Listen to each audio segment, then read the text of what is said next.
Olá, bem-vindos a mais uma conversa sobre o livro de Atos. Hoje, nosso foco é o capítulo 11. Isso mesmo, um capítulo fundamental que mostra a expansão da mensagem para além das fronteiras judaicas, né? Exatamente. Vamos ver como a inclusão dos gentios gerou a controvérsia e como Antioquia surgiu como um centro vital para a fé. Um momento de grande transformação. Bom, tudo começa com a notícia chegando em Jerusalém. Os gentios também receberam a palavra de Deus, e isso não caiu muito bem, certo? De jeito nenhum. Pedro é logo confrontado, sabe? Principalmente pelos crentes mais ligados à tradição judaica, os circuncidados. E a crítica era bem específica. Ele entrou na casa de homens incircuncisos e comeu com eles. Parece algo simples hoje, mas na época... Ah, era algo enorme. Temos que entender o peso das leis alimentares, da pureza ritual, da separação. Para a identidade judaica, isso era central. A ação de Pedro foi disruptiva. Um choque cultural e religioso profundo. Faz sentido. E como Pedro responde a isso? Ele não foge da questão. Pelo contrário, ele conta toda a história desde o início. Certo. Ele descreve aquela visão impressionante que teve em Jope enquanto orava, aquele lençol descendo do céu. Sim, com todo tipo de animal considerado impuro pela lei judaica. E uma voz dizendo: levanta-te, Pedro, mata e come. Imagina o choque dele. Ele recusa, claro, dizendo que nunca comeu nada impuro. Exato, mas a voz divina insiste e de forma bem direta. Não chame-se impuro ao que Deus purificou. E isso acontece 3 vezes, para não deixar dúvida. 3 vezes. E logo depois dessa visão, o que acontece? Chegam os homens enviados por Cornélio, um centurião romano lá de Cesareia, um gentio. E o Espírito Santo diz para Pedro ir com eles, sem hesitar, né? Isso, e ele não vai sozinho.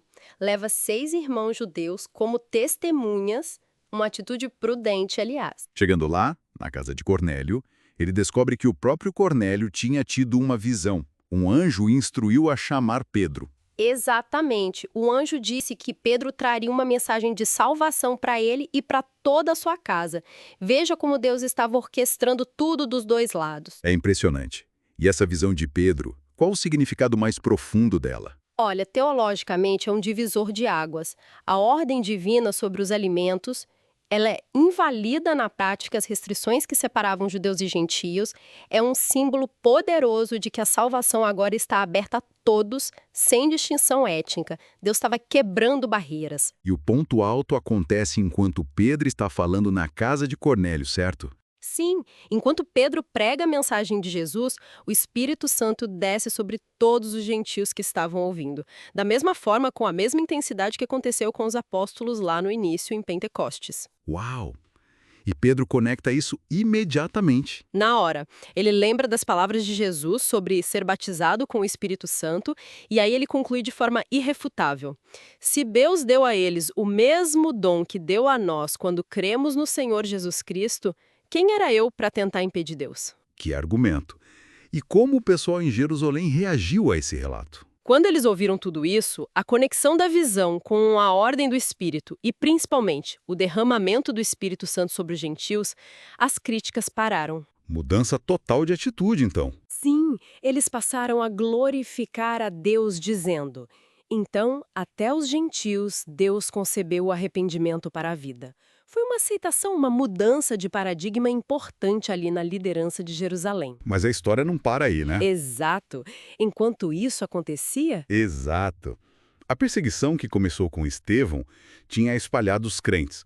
Muitos foram para Fenícia, Chipre e principalmente Antioquia. e no começo eles pregavam só para judeus nesses lugares. Inicialmente, sim. Mas em Antioquia, que era uma cidade grande, cosmopolita, com muitos não-judeus, algo diferente aconteceu. O que foi? Alguns crentes, homens de Chipre e Cirene, começaram a falar de Jesus também para os gregos, ou seja, para os gentios.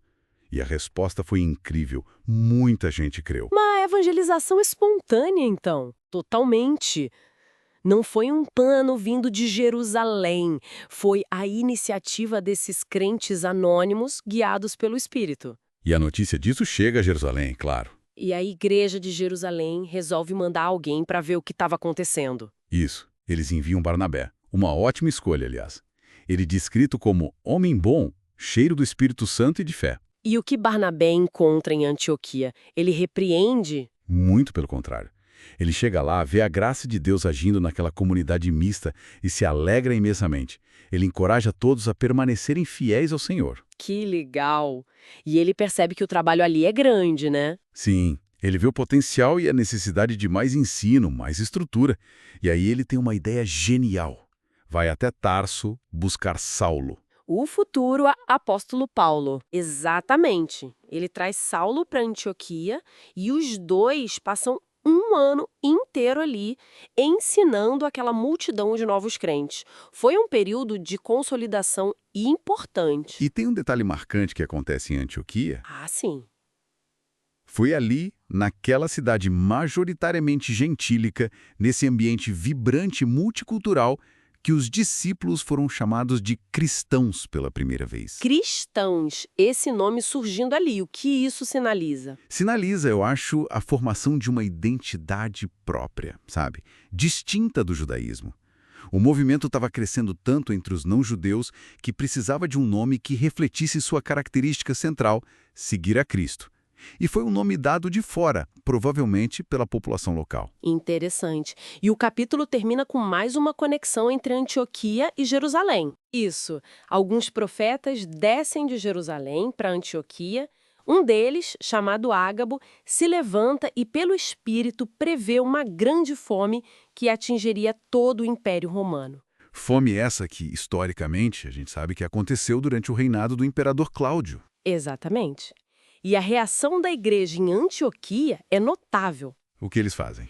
Eles decidem imediatamente organizar uma coleta para ajudar os irmãos na Judéia, que certamente seriam afetados pela fome. Cada um contribuiu segundo as suas posses. Que demonstração de unidade! A nova comunidade, em grande parte gentílica, cuidando da igreja-mãe em Jerusalém. É um exemplo lindo de solidariedade prática, né?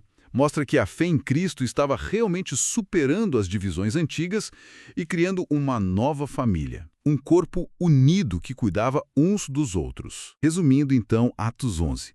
Vemos a aceitação dos gentios sendo confirmada por Deus de forma dramática, né? Superando barreiras culturais enormes lá em Jerusalém. E, ao mesmo tempo, o nascimento espontâneo e vibrante da igreja em Antioquia, um lugar onde a identidade cristã se firma e a solidariedade floresce de forma concreta. Uma dinâmica incrível entre a revelação divina e a resposta humana, tanto em Jerusalém quanto em Antioquia. Fica para nós a reflexão, talvez, como essa história de superação de barreiras tão profundas e esse cuidado mútuo tão visível entre grupos que antes eram separados, como isso pode nos inspirar hoje? É uma boa pergunta. Como podemos construir pontes e praticar essa solidariedade ativa nos nossos contextos tão divididos? Fica aí a reflexão. Exato. Um desafio sempre atual.